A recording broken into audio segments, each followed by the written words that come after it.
Well, he says, you know, it's written all over your face. You're afraid of going to a seance. But he says, I know you. He says, you're going to come. And then he started telling me how brave I was when I was aboard ship, you know, different things. He says, you're not the same man, you're changed. You're chicken. That's all I needed to hear. I said, when do we go to a seance? So one Saturday evening, we were in the place. It was the very first time. Very beautiful place, a medium. There was a lady. She had a gorgeous new home in Montreal. And there were about 20 invited guests there, which I was one of them. And she communicated with the spirits for different people there. And they were telling them what the spirit said. One man said, I would like to talk to my friend that died 6 months ago. But I don't want him to appear.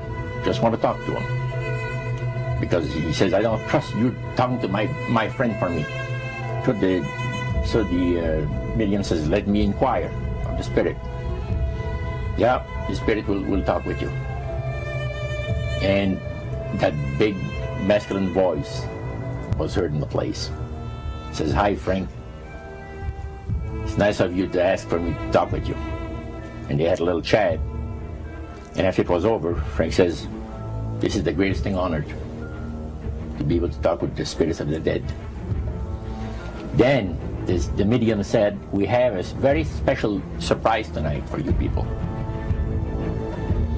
A spirit will manifest itself openly here in a few minutes.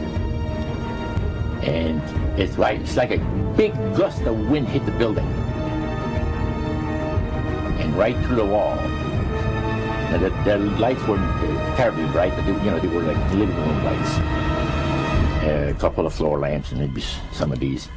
And that translucent being seemed to come right out of the wall. How did you feel right at that moment? It's almost like my heart stopped a little bit. You know, very weird feeling. So it was a lady in a beautiful evening gown, swirling.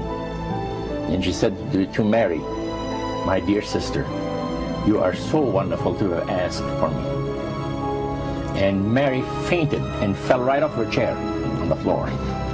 And a couple of guys jumped up and picked her up, and it's very gone. And that was the beginning of it. That's how you got into it. Yeah, that's the way I got into it. After a while, you see, there's something interesting about the human mind. You can adjust to an awful lot of stuff. You can adjust to a lot of things that would terrify you to begin with. After a while, they become common and ordinary. So you mean contact with the supernatural can become commonplace and ordinary and doesn't bother anybody? Yeah. In other words, the more that you do it, you're not uncomfortable. That's right. It's just not an uneasy feeling. Yeah. So how did you feel about it? Then I got into a secret society that worshiped the spirits, you see. Well, now how is that different from the seance, Roger? It happens that the seance are not involving in many ways. But when you get into a secret society of spirit worshippers, then, and especially when you're invited there by the direction of the higher-ups in the spirit world, you never get out of there alive. And this is exactly what my friend and I were up against. We didn't know anything about.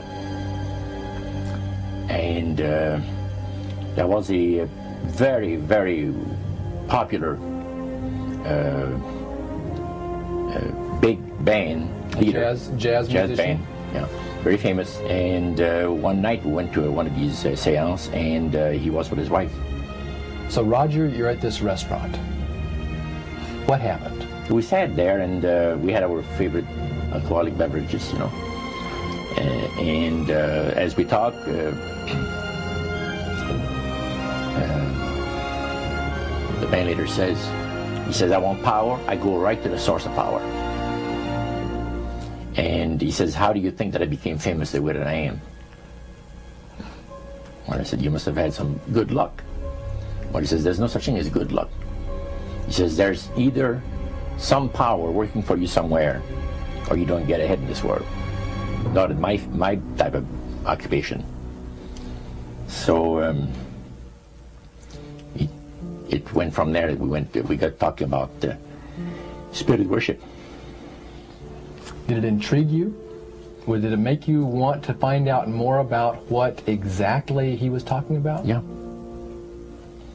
So he said the supposed spirits of the dead that you're talking with are demon spirits. They're fallen angels. They're beautiful beings. Just set it out, just like that. Oh, yeah. It didn't make you uneasy when he said they were... Well, you know, it shocked you a little bit, you know. Something that you first hear mentioned to you. He said, you guys have got a great future ahead of you. Because we've been told, the high priest of our society, secret society, has been told that the master has very special plans for you too. Now, what did he mean by the master? Satan. And we were interested to hear more about it. And he told us, he says, look, we worship spirits. We worship Lucifer and all his angels. They're just as beautiful as they did before they were cast out of heaven. He says there was a misunderstanding in the whole thing. He says among the inhabitants of the galaxies. And he says our master was misunderstood. And God did not bear with him like he does with people that make mistakes today. So we're in a warfare, good against evil. And we happen to be the evil ones, but we're not that bad. He says, I look at this business between the forces of good and evil. He says, you believe in one person believes in God, and everyone believes in Lucifer. It's like politics. So the great controversy is real. And you've heard someone talk about it that's on the other side. And to these people, they are sold to the fact that Christ will not return to this planet with power and great glory. He's going to abdicate all claims to the planet, because the high priest once said that Christ will abdicate all claims to the planet because he knows that it is lawfully and rightfully Satan's. And at that time, he says, so the priest says, well, now, he says, for those of you that are new, let me tell you that this is the most feasible way, he says, to please the spirits. It's to deride Christ and his people, you know, and his church and all that. So they sing out of Christian hymnals. They didn't sing Christian words to the hymns, however. Well, they changed a lot of them. Yeah. Not for it's a form of blasphemy. Yeah. Such as you see today in the rock music world.